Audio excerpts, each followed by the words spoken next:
Today I'm drawing Sukuna from, excuse me, today I'm drawing Sukuna using blue pen and breaking down the full sketching process step by step. Excuse me. The first thing I focus on was the pose and head tilt because I wanted the drawing to immediately feel expressive and recognizable. Sukuna's personality is a huge part of his design, so I spent extra time shaping the eyes, smile, and facial markings to push the arrogant expression. Um, it's so funny. Just something about the show, real quick, and uh, also when it comes to, I'm segueing too quickly and too fast, but I'm gonna say some relevant stuff, right? So if you watch these shows, or even if it's not anime, if you watch the show, or if you're drawing a real person and you watch a movie, or if it's a cartoon or a cartoon movie or whatever, or a video game, if you actually know what the character's personality is, let's say that you're drawing the character and trying to convey certain things in the way that you're drawing it, and you're doing this on purpose, whether you're using a reference or not.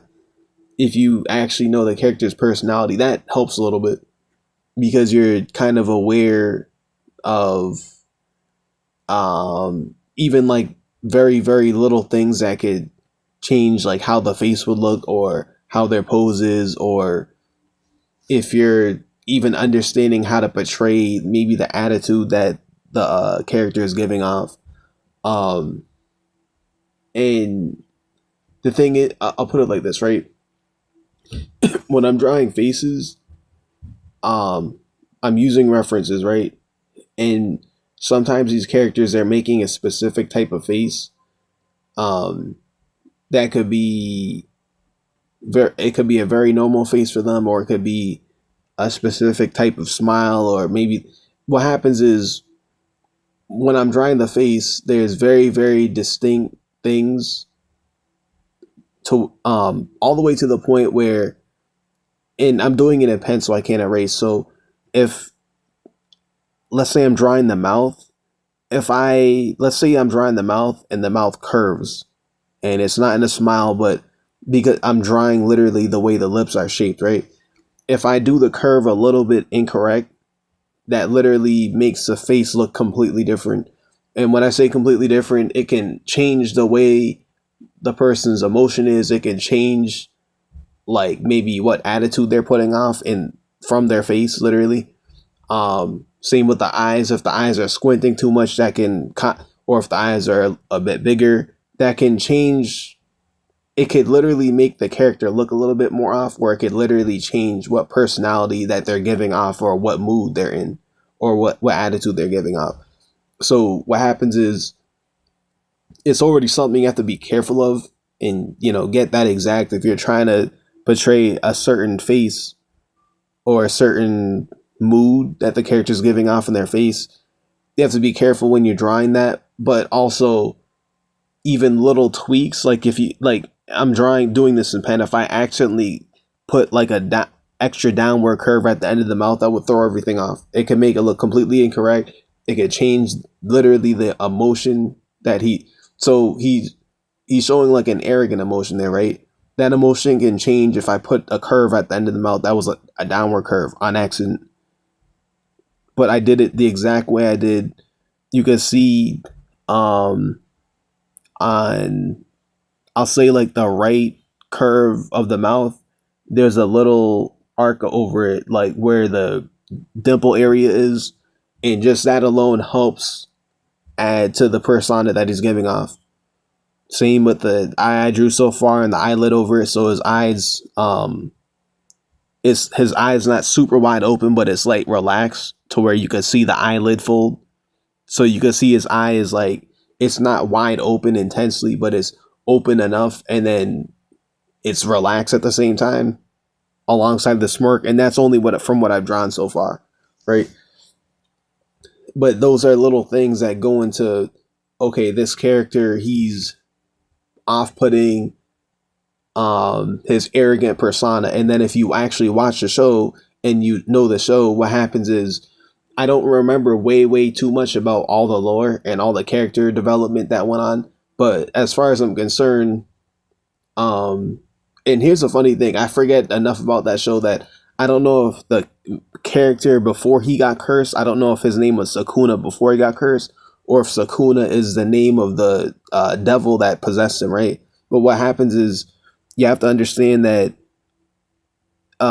because I'm aware, because when I watch that show, I'm very, very aware that the thing that possessed him, that the way that being acts, they're the one who's very, very arrogant, right? So what happens is when I'm drawing this face, I'm aware of what his personality is. The guy's personality is that he's an extremely powerful demon and nobody can stop him, and he's in something where his body's been chopped into pieces and spread out, and what happens is the main character accidentally ate a finger and got possessed by him, and what happens is that actually created the entire plot of that anime. So the entire plot is that he has to go around and find the rest of the body parts and consume them to, I guess, put that demon to sleep, and then it will also kill him as well. So it's like a sacrifice thing, and he works with a squad of other people that they take care of these demons that and make sure they don't cross into the real world and commit crimes or whatever. Kind of like Men in Black, or kind of like any of these shows where there's that whole type of vibe, whatever. It's people trying to enforce beings from like another world or whatever. But what happens is, because I'm aware that that's what that character's personality is, I was able to do a better job correctly conveying that in the pose. So any little thing I'm aware I can do, on top of the fact I'm looking at a reference, because it's not exactly what the reference is, but from the reference, what am I taking when I draw this? And then at the same time, like, what should I pay attention to? Because it's going to help make the face look more like what the personality that he has going on, right?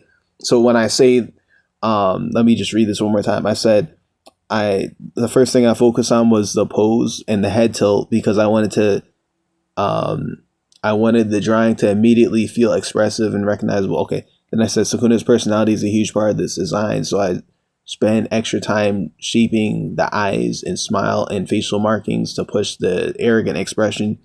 That's what excuse me, that's what I was referring to, and I just expanded upon that.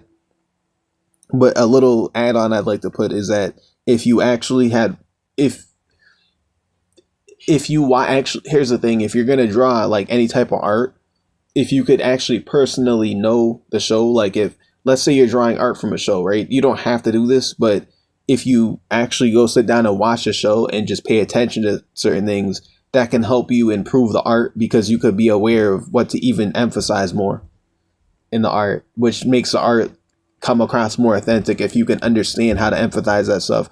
Or you can end up putting out art that's way more iconic because you're emphasizing things about the character that are unspoken but known about, and that could cause people to feel, like they're relating to it more, right?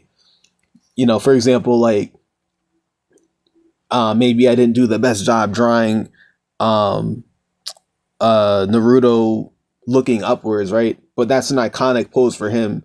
If you know the show and you know everything he went through and everything he had to overcome, and you know his backstory, a pose like that perfectly fits him. And if somebody draws that very, very correctly, that could easily become a viral piece of art that they put on social media, because they're emphasizing something that people who like the show, and they're going and seeing art from the show, and they're liking, and they're seeing the photo, they're more likely to like it, and then might even repost it, or bookmark it, or and really actually appreciate that art that you did, because you literally emphasize something that matters to them. Like, they actually like that show, they like the character, and you touch them in a different way because you understood who that character was, and you emphasize those qualities in the photo. So that's kind of why I'd say that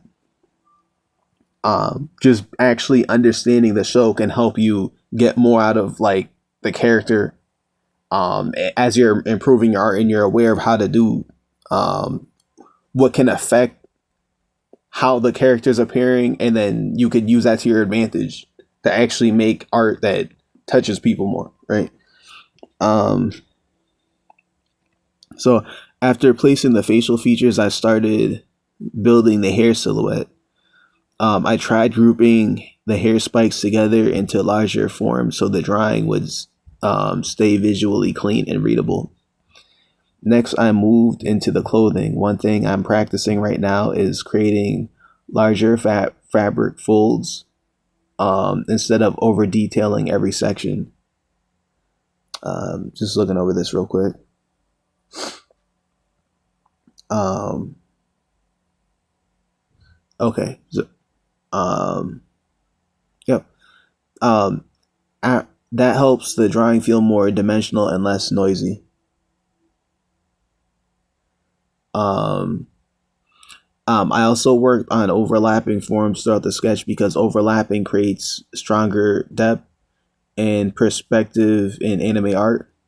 I could have done a better job of the with overlapping by actually shading. That's like the best way to do it because if you fully shade everything in the way you would intend to do it to the point where it's realistically maybe not colored in but shaded is just the same thing as colored in except you probably only I'm drawing in pen and I'm only using a blue pen, so I would use different shades of the blue to dictate how much lighting was showing. The more the area was lighted, the lighter the blue would be. If an area was actually, if he was wearing white clothing, I probably would not shade that at all unless there was like a shaded area on that white clothing. And then all colored clothing would have various shades with the darker or black colors would be the darker shade of blue. Since I'm using a blue pen, right? Um, that would be the easiest way to actually show depth without having to use perspective. And then perspective would mean like, if I had shown the hand that was over his lap, that hand, if that hand was the hands were of the same distance, but if one hand was closer, that hand would be a little bit bigger, right? Or um